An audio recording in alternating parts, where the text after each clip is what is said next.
The coffee in Rook's mug had long gone cold when the diner door flew open with the force of a gunshot. He didn't bother to look up immediately. After 2 decades leading the Iron Serpent's motorcycle club, he had learned to diagnose trouble by its sound. This wasn't the tired jingle of a trucker or the welcoming chime of a local. This was the sound of pure panic. From the corner of his eye, he saw a small shape dart past the counter, moving too low and too fast for an adult. The figure moved with the desperate speed of a hunted creature. A moment later, she was beneath his table. There was just enough room between his heavy boots and the checkered linoleum for a child to hide. He felt a tiny hand clutch his ankle, and a voice, barely a whisper, trembled up at him. "Please, don't let him see me." Across the table, Cutter paused with a burger halfway to his mouth. Grizz, the largest man in their crew, sat up straighter. All 5 serpents at the table fell silent, their rough laughter dissolving into the neon-lit atmosphere. Rook slowly reached his hand down. A small, ice-cold palm pressed against his, shaking uncontrollably. "Easy now," he murmured, his voice low enough to soothe the child but loud enough for his crew to hear. "Nobody's telling anyone a thing." Just then, headlights sliced across the diner's windows. A gleaming black Bentley, a car that cost more than the diner itself, pulled into the lot with the aggressive finality of a predator trapping its quarry. The engine's purr died. A few seconds later, the door swung open. Preston Hale didn't just enter a room, he conquered it. He was tall and immaculately dressed, with silver at his temples that seemed professionally styled even at this late hour. 2 bodyguards in dark suits flanked him, their earpieces glinting, hands poised near their jackets. The diner, which had been buzzing with quiet conversation, fell utterly silent. "Good evening," Hale's voice was polished, the kind honed in boardrooms and at political fundraisers. His eyes scanned the room like searchlights. "I'm searching for my daughter. She's 10, with dark hair, and likely very scared. She ran from our car a few miles back." The waitress behind the counter, Flo, who had been serving the serpents for years, wiped her hands on her apron. "Haven't seen any children tonight, mister." "Stepdaughter," Hale corrected, his tone sharp as he pulled out his phone. He displayed a photo to Flo, then to a couple in a nearby booth. "Her name is Maya. She's confused. Unwell. I must get her home to her medication." Beneath the table, the tiny fingers squeezed Rook's hand harder. A cold certainty settled in Rook's gut. He had encountered enough liars in his lifetime to recognize the sound of one. The words were plausible, but the delivery was all wrong, too practiced, too devoid of genuine concern. Hale's gaze drifted toward the serpent's table. Rook took a deliberate sip of his cold coffee, meeting the man's calculating eyes without a flicker of emotion. Around him, his men radiated a dangerous calm. Grizz cracked his knuckles with a sound like snapping twigs. Cutter leaned back, crossing his arms over his Iron Serpent's vest. "You gentlemen see a little girl pass through here?" Hale asked, taking a step closer. "Been here for an hour," Rook said evenly. "Seen a lot of coffee. No kids." One of the bodyguards whispered something into Hale's ear. The billionaire's jaw clenched. "She's sick," Hale pressed, a new edge sharpening his polished tone. "She has a serious medical condition. Without her medicine, she could." "Could what?" Grizz interrupted, his voice a low rumble.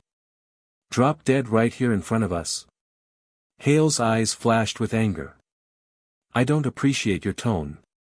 "And I don't appreciate suits interrupting my dinner," Grizz retorted. Rook raised a hand, silencing his friend. "If we see a lost kid, we'll make the call. Is that acceptable?" The tension between them was thick enough to ignite.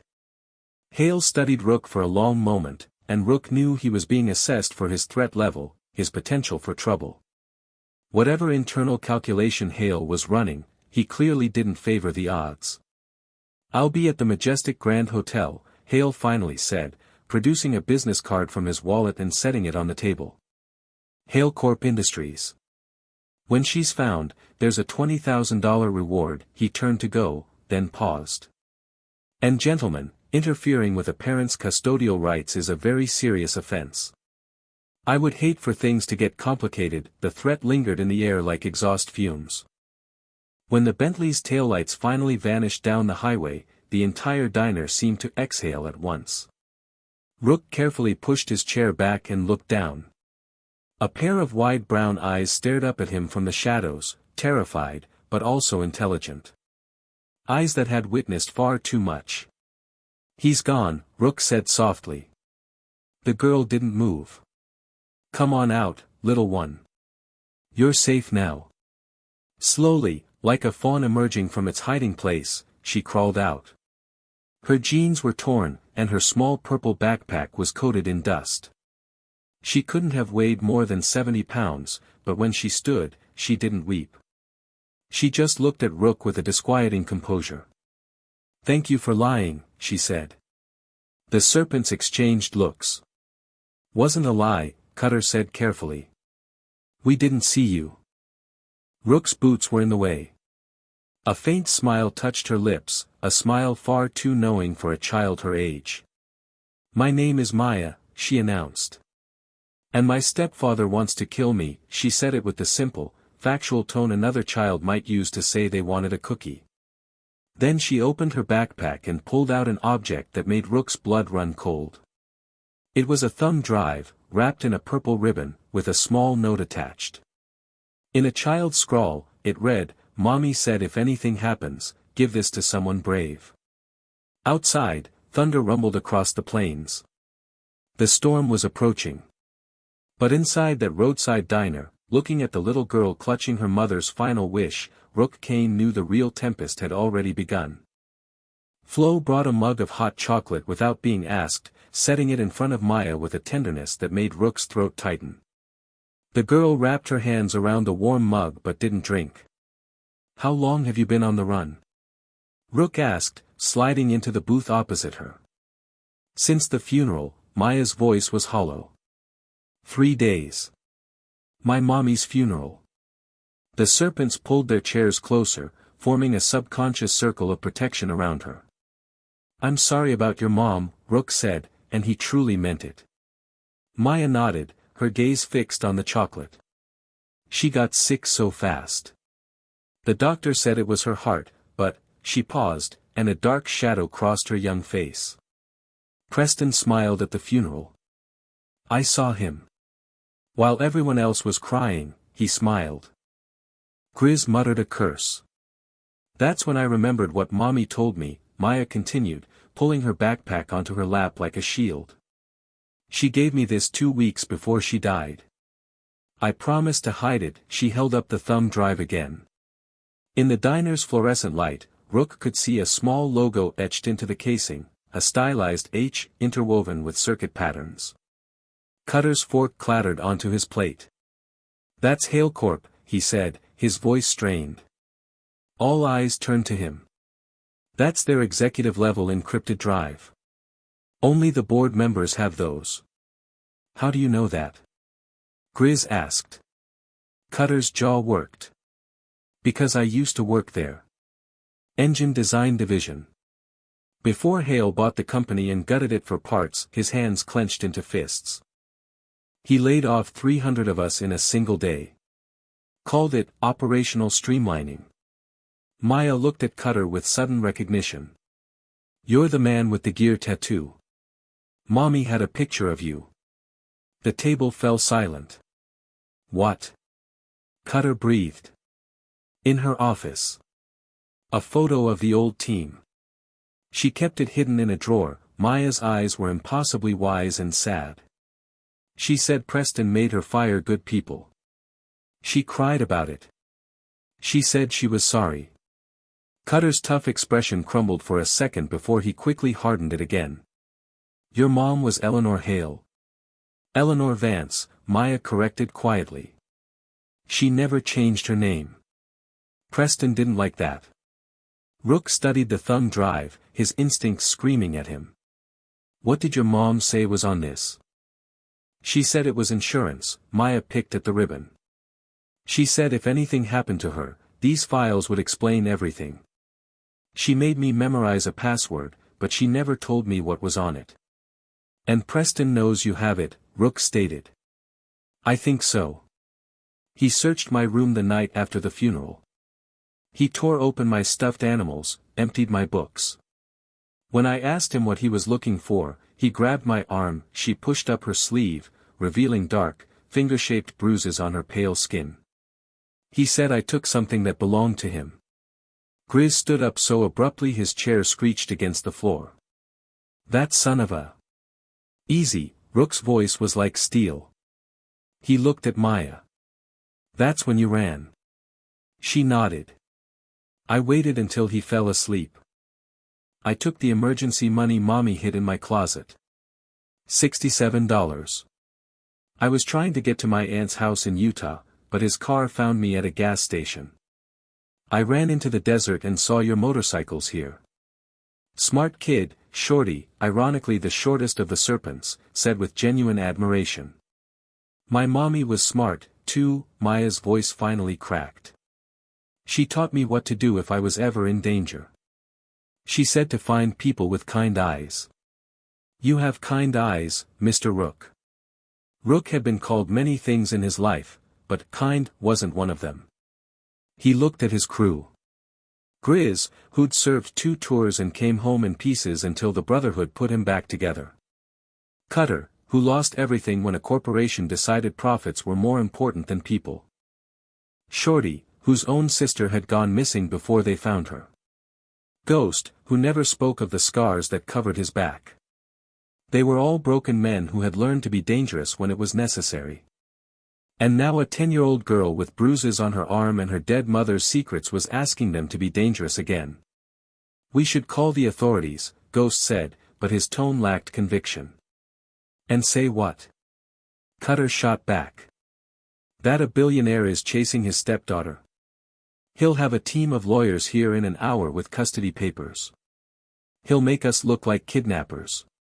He's right, Rook said grimly. Money like his buys silence. We need to see what's on this drive before we make a move. Maya's head was starting to droop, the adrenaline finally giving way to bone-deep exhaustion. She had been running on fear for 3 days. Listen up, Rook said to his crew. We keep her safe tonight. Just for tonight. Tomorrow, we figure out a plan. And if Hale comes back? Grizz asked. Rook's smile was cold. Then he learns why you don't mess with the iron serpents. He turned to Maya, his voice softening. You can sleep in the back office. It's not much, but there's a couch and a lock. Is that okay? Maya looked at each of them, these rough men in their leather and scars. For the first time since she'd crawled under that table, a genuine smile touched her lips. Thank you, she whispered. As Flo led her to the back room, Rook picked up the thumb drive. It felt impossibly heavy. Cutter leaned in close. Whatever is on that, it was enough to make a dying woman fear for her life. Yeah, Rook said, pocketing the drive. And it's worth killing a child for. Outside, the storm finally broke, rain hammering the diner's roof. But inside, 5 bikers had made a silent vow around a cold cup of coffee. They had just inherited a war they didn't start, and they wouldn't quit until that little girl could smile without fear. The next morning, the plan came together over stale coffee and stolen Wi-Fi at a truck stop. Hale has 3 major vulnerabilities, Rook explained, spreading out papers across a sticky booth table. Public relations, logistics, and his legacy investors. We hit all 3 at once. In a nearby booth, Maya was practicing her cursive with a crayon, the clubhouse's scarred pit bull, Cerberus, resting his head on her feet. She had been with them for 3 days, and some of the color was finally returning to her face. Cutter, you still have contacts in the shipping unions? Rook asked. Yeah, my cousin manages a fleet out of Reno, Cutter grinned. HaleCorp uses independent contractors for their eco-friendly product lines. He won't recognize me with a beard and a trucker hat. Good. Get hired. Document everything. I want to know what's really inside those trucks. Rook turned to Ghost. You did construction before the club. 10 years. I can swing a hammer and keep my head down. Hale's building a new data center outside of Vegas. We're hearing complaints about unpaid wages and no safety gear. Get on that crew. Record it all. Grizz cracked his knuckles. What about me? You're staying here. You and Shorty are Maya's primary detail. Rook's tone was final. If Hale's people track her here, you're the wall she stands behind. Grizz nodded, satisfied. And you? Shorty asked Rook. Rook's smile was frigid. I'm going hunting. Hale's got a PR team that can spin any story. It's time we gave them something they can't. 2 weeks later, the first cracks appeared in Hale's empire. Cutter, now bearded and going by the name Miguel, was hauling his third shipment for Hale Corp Logistics. The manifest read, "Recycled electronics." The actual contents of the truck made him feel sick. He pulled over and called Rook on a burner phone. You won't believe this, Cutter said. These recycled parts are cheap knockoffs from sweatshops. He's dumping toxic e-waste in unregulated landfills and claiming massive tax credits for it. Can you prove it?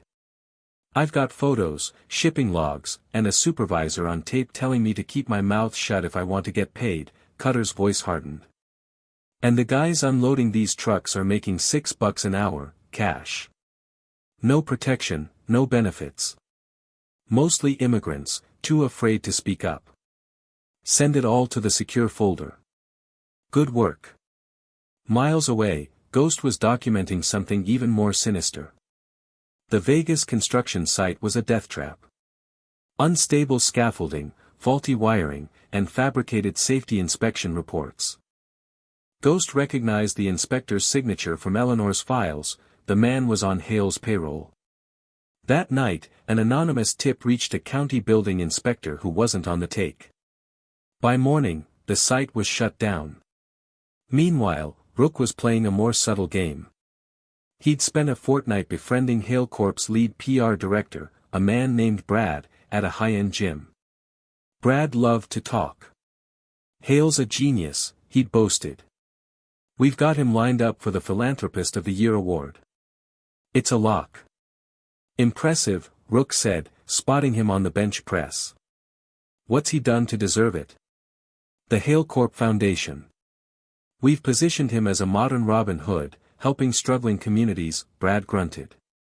Between us, the actual charity work is minimal, but perception is reality. Perception is reality, Rook smiled. I like that. 2 days later, an investigative journalist received a package containing financial records that showed the Hale Corp Foundation was a sham, with detailed proof of where the money was really going, offshore accounts. The story went viral. Back at the Serpent's clubhouse, Maya was creating something precious. She had taken over a corner, her careful handwriting filling pages. They were notes, delivered by Mama Rosa whenever one of the bikers checked in. Dear Mr. Rook, please be safe. Mama Rosa taught me to make tortillas. I saved some for you. Dear Cutter, Cerberus learned to shake.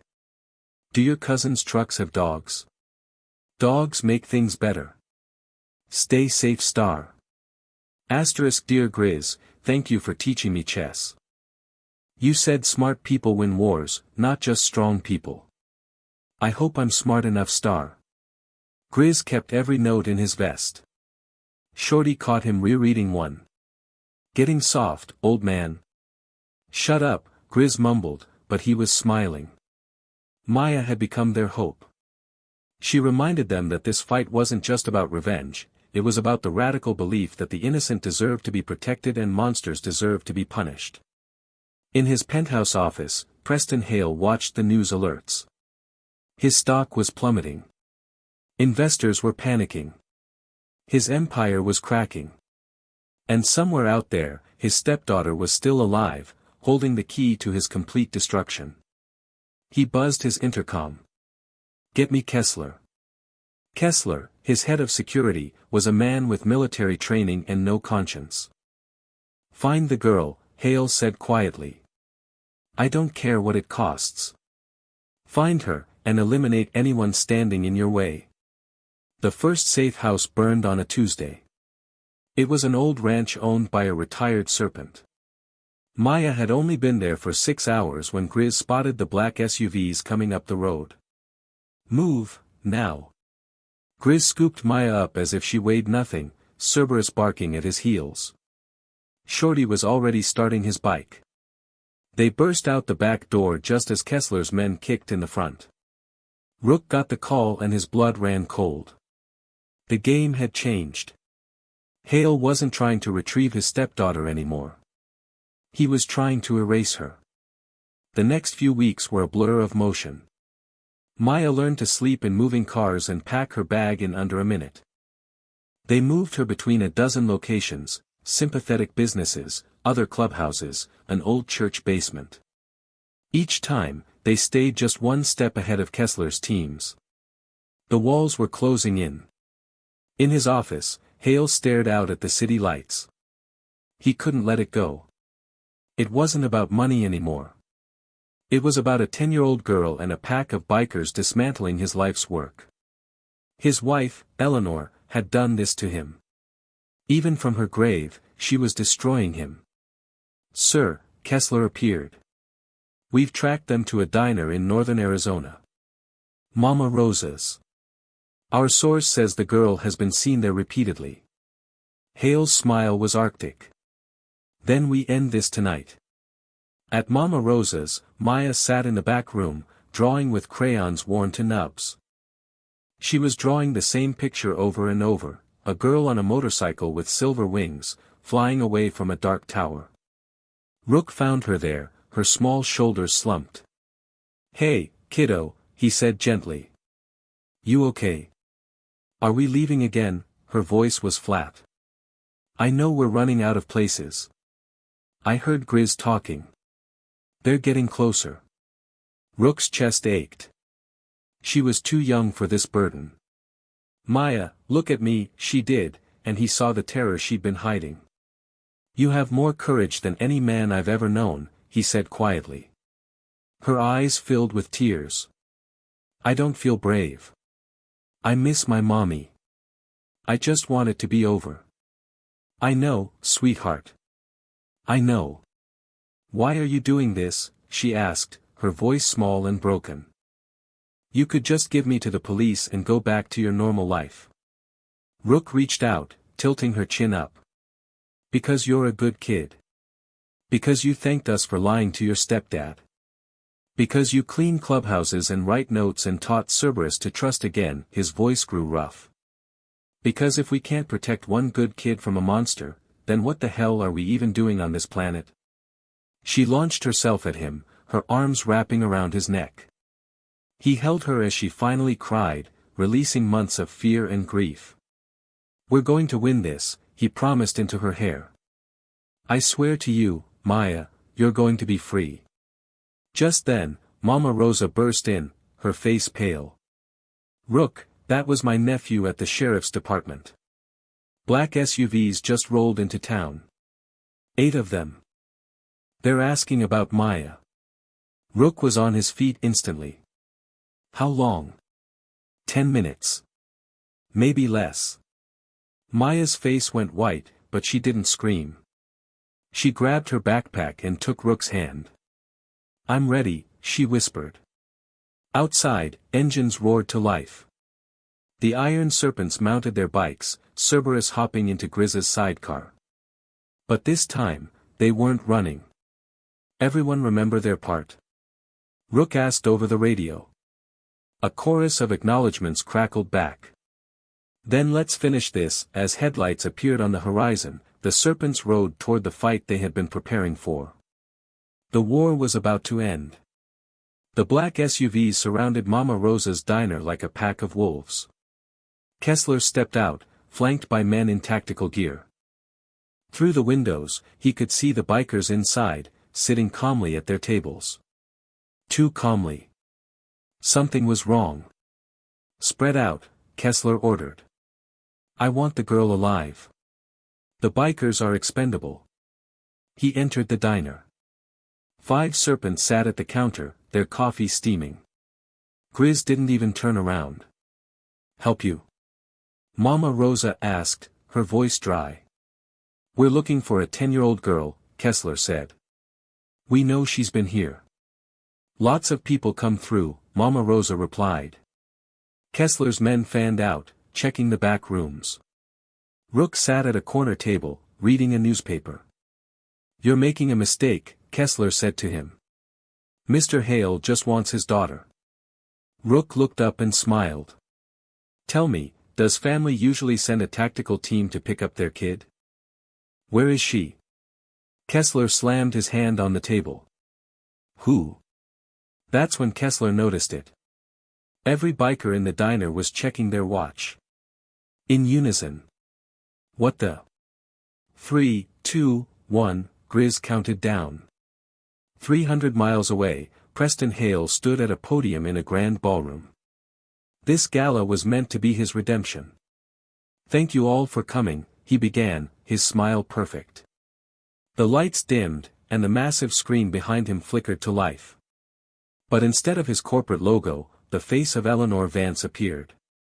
My name is Eleanor Vance, her recorded voice filled the stunned room. And I am making this video because I believe my husband, Preston Hale, is going to kill me. Gasps filled the ballroom. Hale's face went white. Turn it off, he screamed, but the system was hijacked.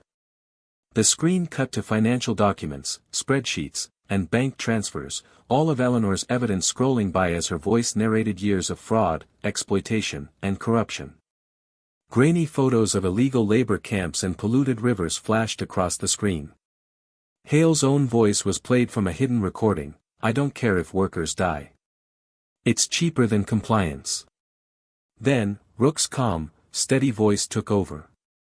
Preston Hale, you built an empire on the backs of broken people. You murdered your wife. You terrorized your stepdaughter. The screen showed the bruises on Maya's arm, then footage of the burned-out ranch. The people you stepped on are taking back their road. This ends now. The ballroom erupted into chaos.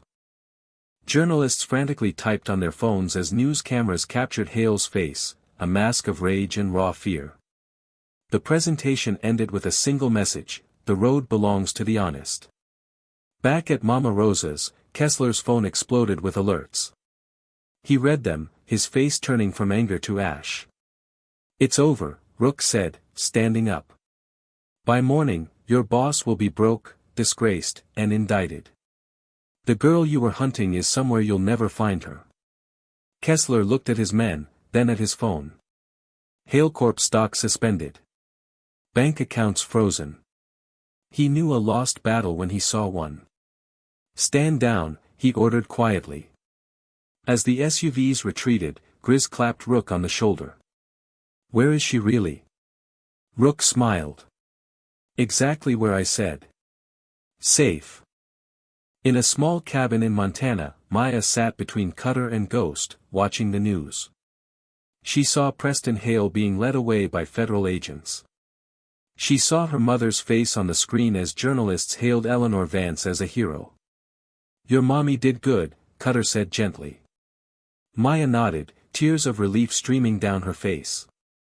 Can I go home now? She whispered. Yeah, kiddo, Ghost said. We're taking you home.